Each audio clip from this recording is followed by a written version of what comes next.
Right, welcome to a couple of Rookies F1 channel. We've got some major breaking news, Emily. Crazy. One of your favourite people, I would say, in the entire world. A man that you've looked up to for years. Let me just read you some of his stats before you answer that question.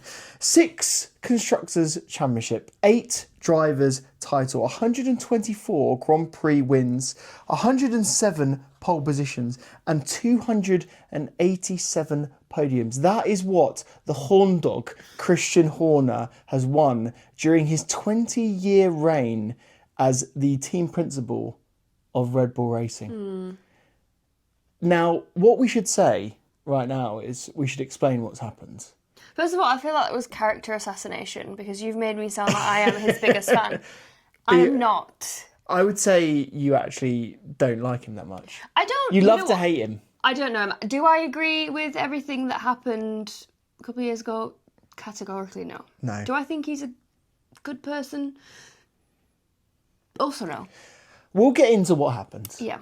But first, Christian Horner has been sacked officially. It wasn't a mutual passing of the waves. It wasn't? No. How do you know? What's the Because he's source? been sacked. The answer is that he's actually formally the words sacked. Oof. So sorry to say that. So yeah, he's officially left Red Bull Racing. The team principal that was at the Racing Bulls has taken charge of the Red Bull Racing umbrella, and they've therefore promoted in between. There's been some other staff that have also left around Christian Horner, senior management staff, and also I believe the director of communications. Is he, so the guy that's stepping up from Racing Bulls, is this like an interim thing before they find someone, or this is it? As far as they're saying, it's a permanent switch. Okay. So this news shocked the world. We're a little bit late to the party because we've been a little bit busy today, but not because we didn't want to cover it.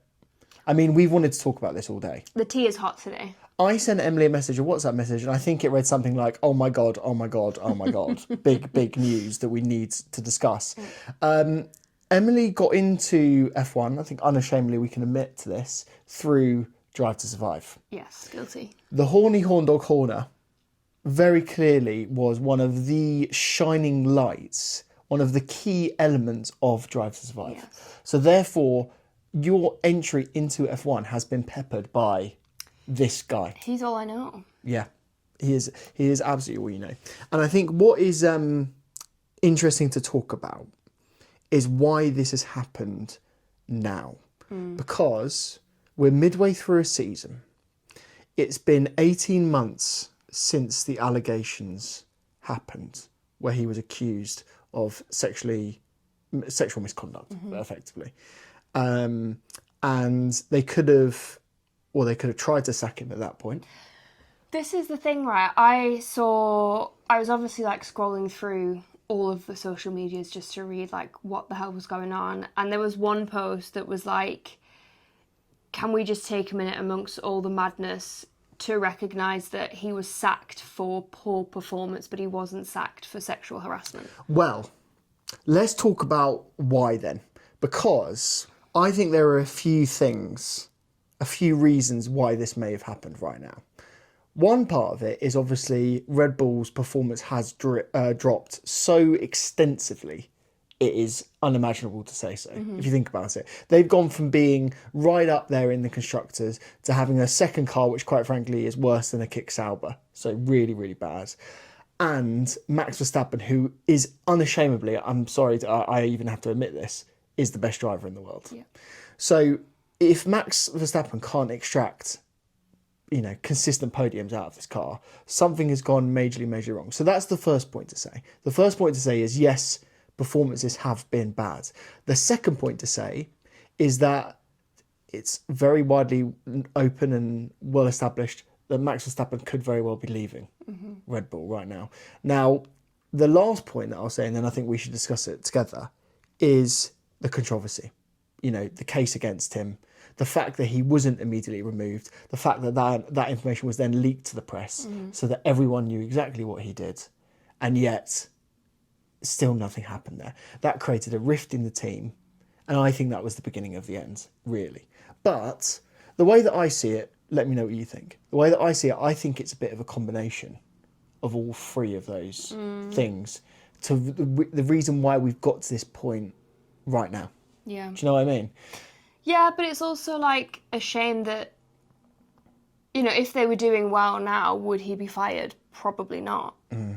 So, like, I think it's more of a performance thing rather than the fact that, you know, he did what he did thing. Yeah.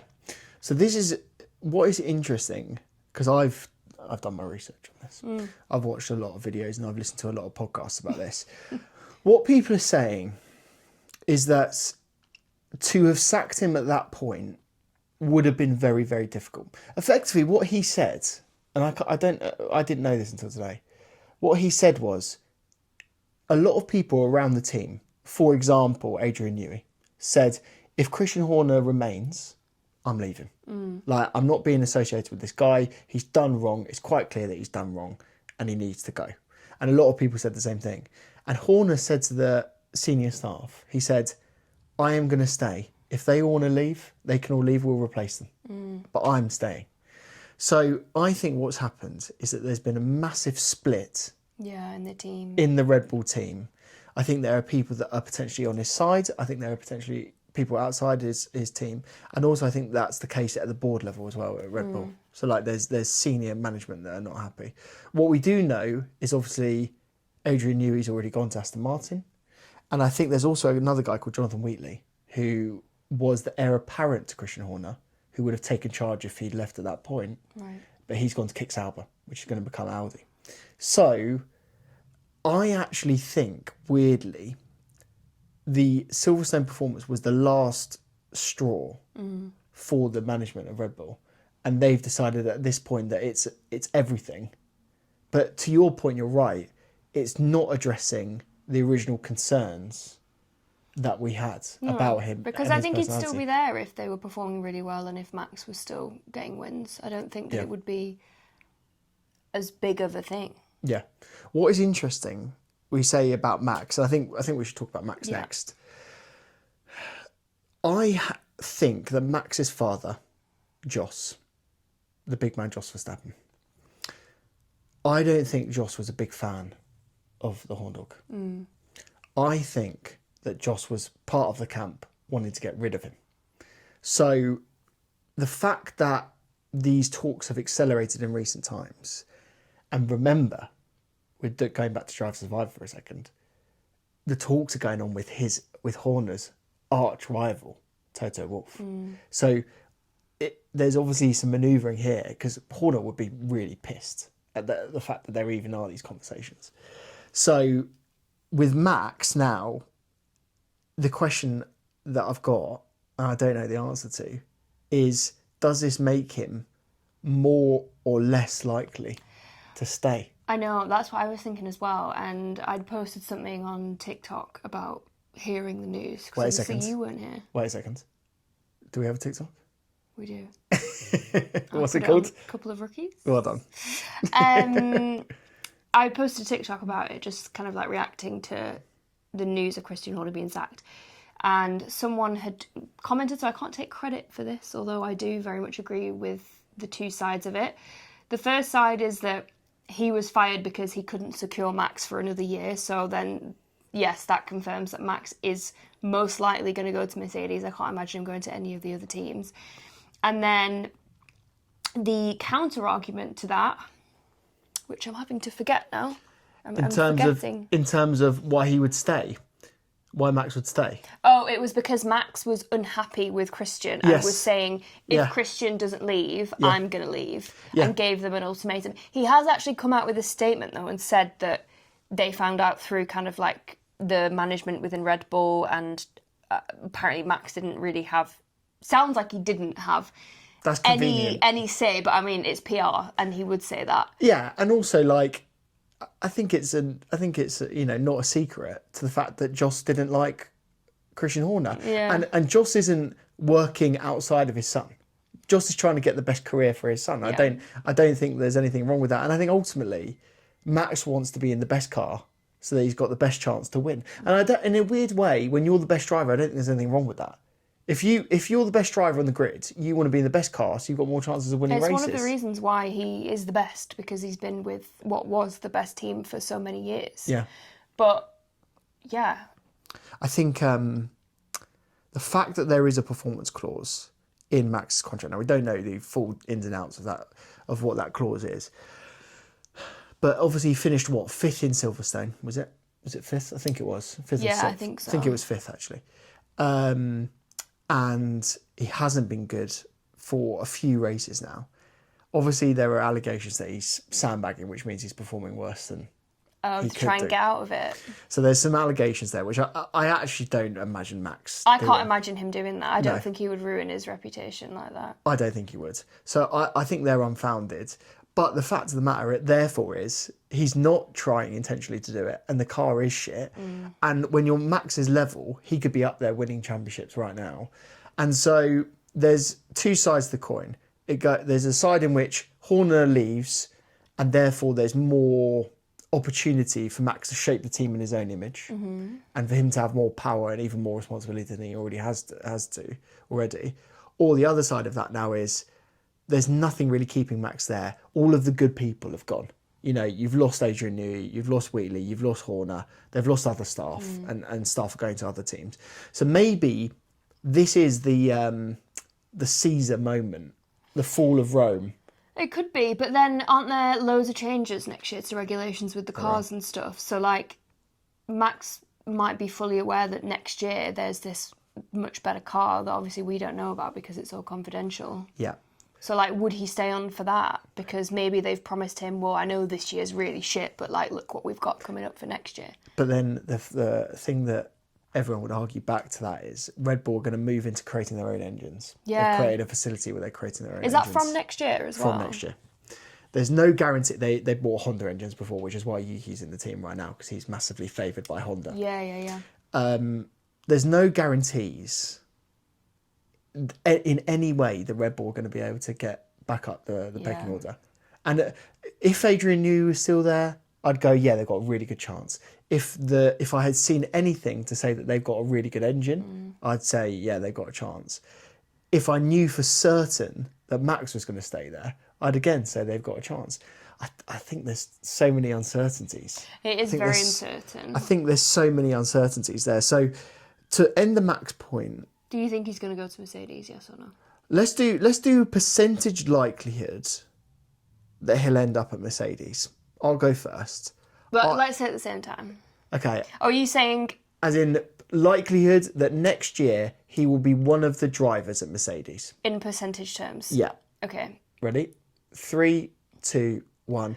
80%. Oh, we said the same thing. There you go. I think, look, the 20% on my end, I think, is the fact that I still do believe that there's an ego there where he would want to shape the team in his own image.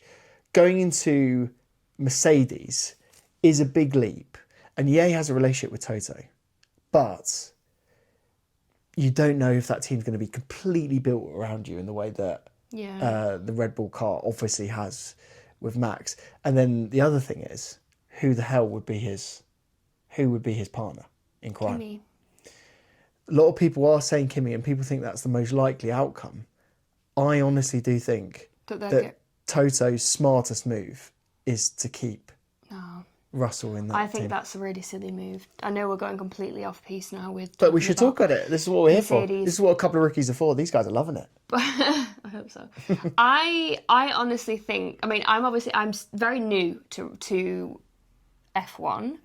And I don't really know a ton about George Russell. He's not a driver that I've really followed or particularly cared to follow.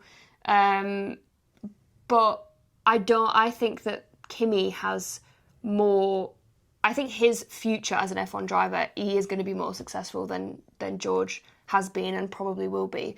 And I think that Kimi is still so young. He's got so many years ahead of him, whereas George is... How long has he been in F1 now? 5 years? Yeah, quite a long time, maybe 6. And yeah, he's maybe a good more. driver, but I don't think he's like the best driver, and I don't think he ever will be. From what I've seen of him, will be the best driver. I don't think he has like the edge, whereas... I don't know, Kimi is so young. Is it his first year this year? First year. And he's like... He's 18. Yeah, and he's whenever I've seen him race, he's doing pretty well for his age. I know he's in a very good car. I think George Russell has double the points of Kimi. Okay. But he has the experience too. Yeah, but the thing is back in the day, at Mercedes, you had Bottas and you had Hamilton.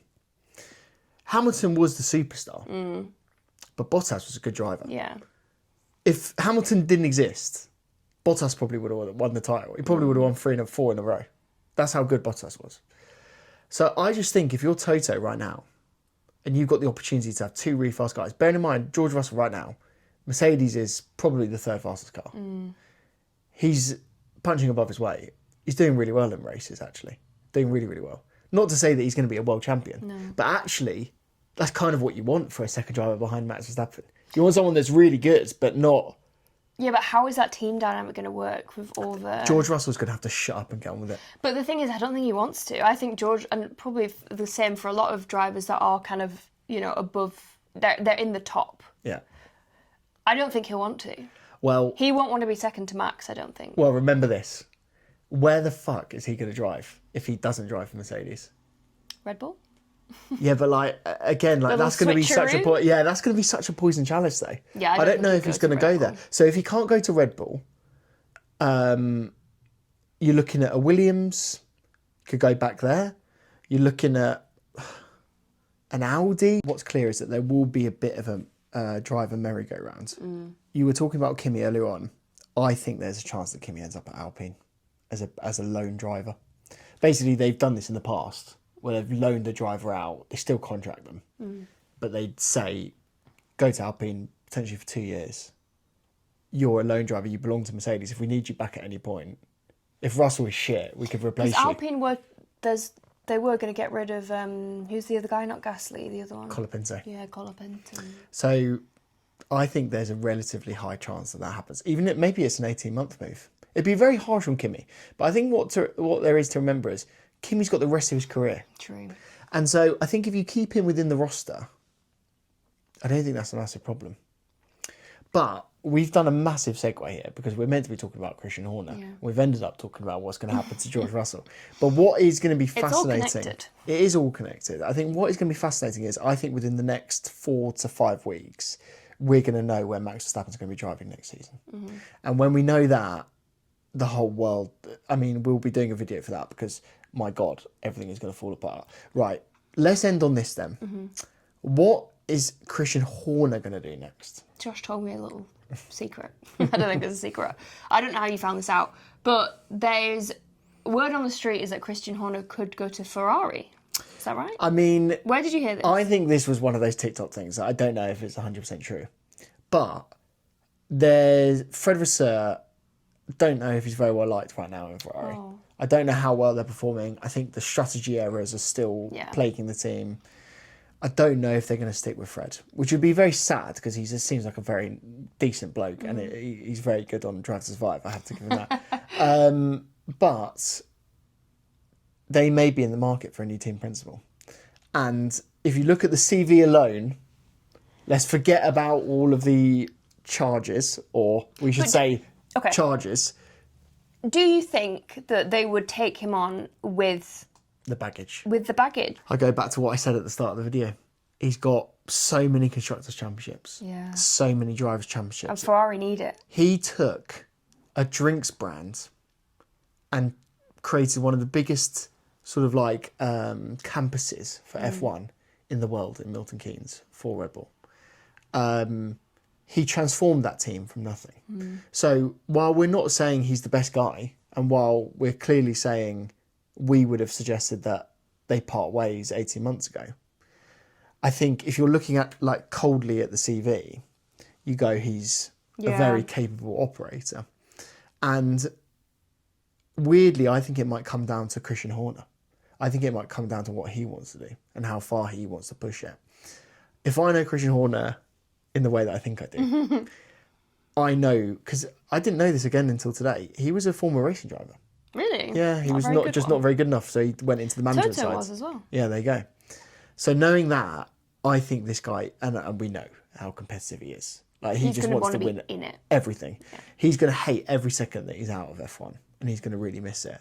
And so I honestly do think the first opportunity that Christian gets, I think he might take it. So you're saying this isn't the last that we've seen of Christian Horner? I think this is very far away from the last we'll see of Christian Horner. I think that he'll be involved in the sport sooner than we think. And I think that any team principal that's under any pressure the first person they're going to name as their successor will be Christian Gunter. Horner. No, not Gunter. We'd love to see him back. We'd love to see him Bring back. Gunter back. I think what we should end on is our general thoughts on Christian. So how will you look back on his time of what you've seen at Red Bull? I think for me, I'm very disappointed in Christian because I think when I first started watching it, he was like this villain that we all love to hate, and he kind of maybe played into that storyline narrative a little bit.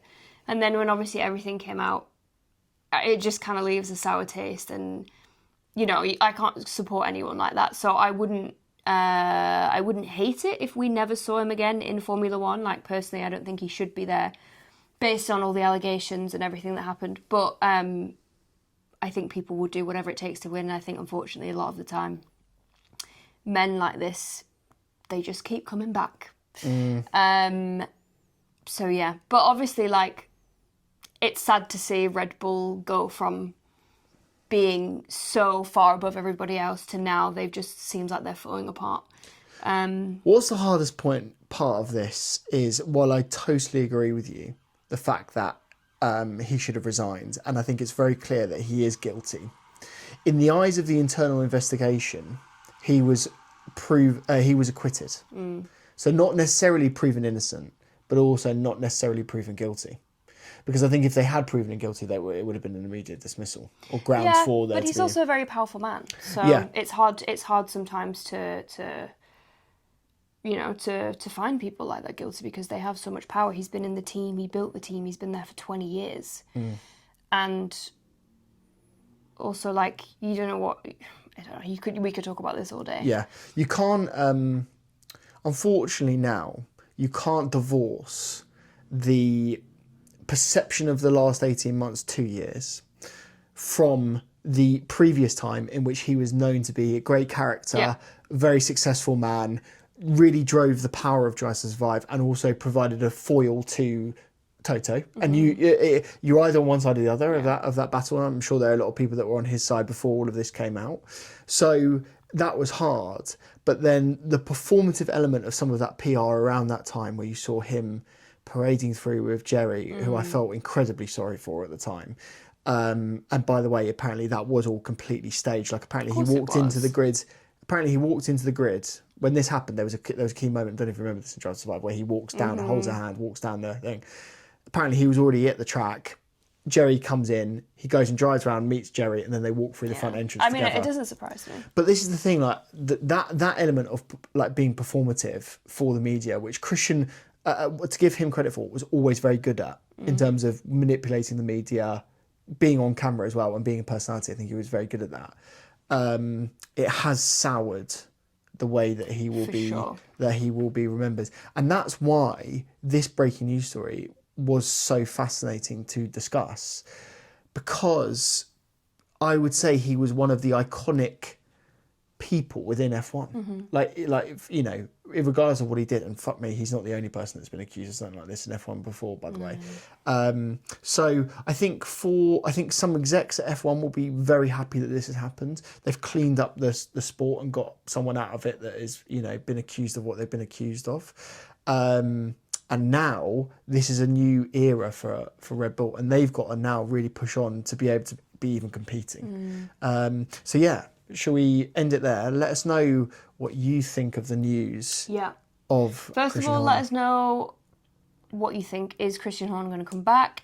Let us know where you think Max is going. Is he going to stay, or is he going to go to Mercedes? And also, what's George's future? Because that's something that I'm actually very interested in. Definitely. That dynamic and how that team's going to work. Definitely. And definitely subscribe to this channel if you aren't already. This is Emily. I'm Josh. We're a couple of rookies together, and we will be creating a lot more F1 content all about the season that's upcoming.